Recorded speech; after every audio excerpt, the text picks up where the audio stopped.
याद रखिएगा, ये लड़ाई 90 बनाम 10 की है, ये लड़ाई इस देश के कमेरा बनाम लुटेरा की है। और अगर हमारे संविधान के साथ खिलवाड़ किया तो खून की नदियां बहा देंगे। और अगर उसके प्रतिकार के लिए मुझे बागी बनना है तो मैं फक्र से कहूंगी कि मैं इस देश की बागी बेटी हूं।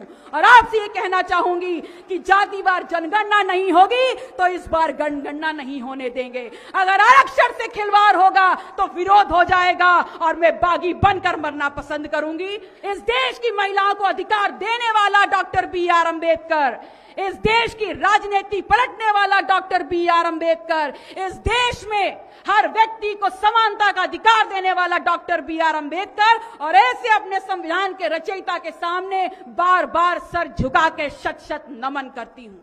आपसे ये कहना चाहती हूं कि अगर जब भारत जंगे आजादी की जंजीरें तोड़कर एक नए राष्ट्र के निर्माण की तरफ बढ़ रहा था, तब उन्होंने अगर राष्ट्र निर्माण के लिए किसी पे विश्वास किया, then that was only one depressed, one Dalit, one Achhut of India who was the only option, एकमात्र विकल्प था इस देश को एक राष्ट्र बनाने के लिए डॉक्टर BR अम्बेडकर। मैं आपसे ये कहना चाहती हूं कि ये समझ लीजिए कि जब उनको मौका मिला तो उन्होंने अपनी लेखनी से समानता और न्याय लिख दिया हर वर्ग के लिए, लेकिन जब इनको मौका मिला तो इन्होंने आपका दोहन करने के लिए मनुस्मृति लिख दी। आज अगर डॉक्टर BR अम्बेडकर होते तो इस लोकतांत्रिक व्यवस्था का नाश होते देख आप लोगों से पूछते कि बताओ क्या करना चाहते हो। अगर आज वो होते तो पेरियार डॉक्टर लोहिया के साथ मजबूती से खड़े होकर के एक बहुजन एका खड़ी कर देते। अगर आज वो होते तो फूले को लेकर, सरदार पटेल को लेकर और डॉक्टर सोनेलाल पटेल की यात्रा को लेकर के इस देश के पिछड़े समाज से पूछते कि आप अपने देश को और अपने सपनों को कैसे देखते हैं। संविधान दिवस के इस महोत्सव में सबसे पहले संविधान के स्वर्णकार बाबा साहेब डॉक्टर भीमराव अंबेडकर के चरणों में अपने श्रद्धा के सुमन अर्पित करते हुए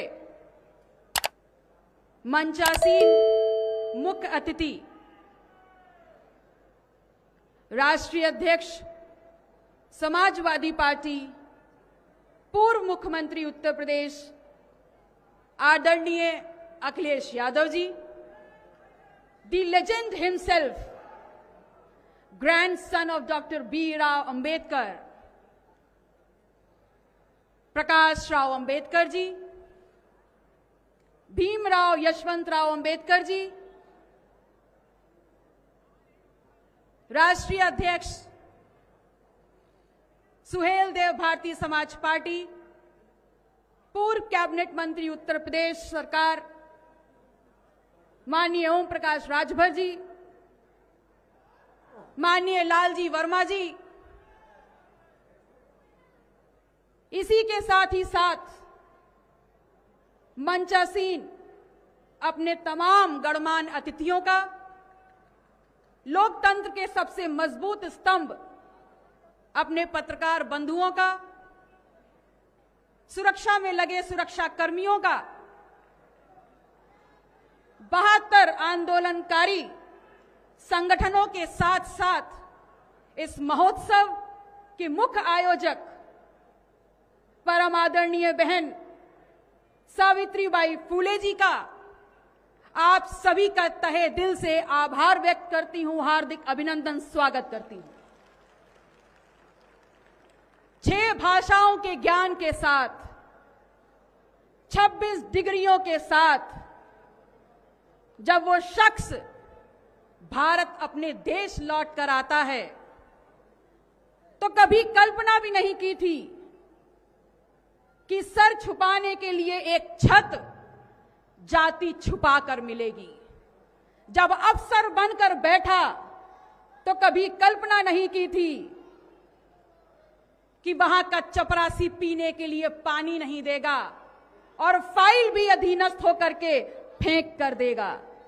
लेकिन वो रुका नहीं, वो डिगा नहीं, वो हारा, वो जीता, वो परेशान हुआ, लेकिन मायूस नहीं हुआ। बिखर गया उसका परिवार, लेकिन वो इस भारत देश में पे बैक टू सोसाइटी के मिशन को लेकर अड़ा रहा, डिगा रहा और ये समझाने का काम कर दिया कि मैं आया हूं अपने बिखरे हुए समाज को इकट्ठा करने के लिए। और जब मौका मिला तो अपनी लेखनी से एक ऐसा दस्तावेज तैयार कर दिया कि वो व्यक्ति जिसने ताउम्र गैर बराबरी झेली, जिसने ताउम्र अपमान झेला, उसने एक दस्तावेज के माध्यम से, अपनी एक लेखनी के माध्यम से सबके लिए सम्मान और समानता लिख दी। लेकिन बड़ा दुख होता है और बहुत बड़ी विडंबना है कि why we are able to see doctor B.R. Ambedkar in only 2 frames। हम डॉक्टर B.R. अम्बेडकर को सिर्फ 2 फ्रेम्स में क्यों देखते हैं, सिर्फ 2 खांचों में उनके व्यक्तित्व को रेखांकित क्यों कर दिया गया है। ये सोची समझी चाल है। अगर आपने देखा होगा डॉक्टर B.R. अम्बेडकर को एक सूट बूट पहने संविधान की किताब को पकड़े हुए उस व्यक्ति को, या सिर्फ संविधान वेदता के रूप में, और या देखा होगा दलितों के नेता और आरक्षण वाले शख्स के रूप में। मेरा सवाल आपसे है, मेरा सवाल इस देश की राजनीति, इस देश की सत्ता, इस देश के भविष्य से है कि मुझे बताने का ये काम करिए कि जब जवाहरलाल नेहरू, लाला लाजपत राय, इन सब को जितना हमने सुना, जितना हमने जाना, वो सब के सब जब क्रांति के वाहक हैं, वो सब के सब जब जंगे आजादी के नायक हैं, वो सब के सब जब अखिल भारतीय नेता हैं, तो डॉक्टर B.R. अम्बेडकर जिन्होंने इस देश का संविधान लिखा है, वो सिर्फ आरक्षण के जनक कैसे हो गए, वो सिर्फ आरक्षण वाले शख्स कैसे हो गए। मैं आपसे ये कहना चाहूंगी कि समझ लीजिए, डॉक्टर B.R. अम्बेडकर को परिभाषित आप आरक्षण वाले शख्स के रूप में नहीं कर सकते। उनका पूरा परिचय होगा समाज शास्त्री डॉक्टर B.R. अम्बेडकर, इस देश की महिलाओं को अधिकार देने वाला डॉक्टर B.R. अम्बेडकर, इस देश की राजनीति पलटने वाला डॉक्टर B.R. अम्बेडकर, इस देश में हर व्यक्ति को समानता का अधिकार देने वाला डॉक्टर B.R. अम्बेडकर। और ऐसे अपने संविधान के रचयिता के सामने बार बार सर झुका के शत शत नमन करती हूं। आपसे ये कहना चाहती हूं कि अगर जब भारत जंगे आजादी की जंजीरें तोड़कर एक नए राष्ट्र के निर्माण की तरफ बढ़ रहा था, तब उन्होंने अगर राष्ट्र निर्माण के लिए किसी पे विश्वास किया, then that was only one depressed, one Dalit, one Achhut of India who was the only option, एकमात्र विकल्प था इस देश को एक राष्ट्र बनाने के लिए डॉक्टर B.R. अम्बेडकर। मैं आपसे ये कहना चाहती हूं कि ये समझ लीजिए कि जब उनको मौका मिला तो उन्होंने अपनी लेखनी से समानता और न्याय लिख दिया हर वर्ग के लिए, लेकिन जब इनको मौका मिला तो इन्होंने आपका दोहन करने के लिए मनुस्मृति लिख दी। आज अगर डॉक्टर B.R. अम्बेडकर होते तो इस लोकतांत्रिक व्यवस्था का नाश होते देख आप लोगों से पूछते कि बताओ क्या करना चाहते हो।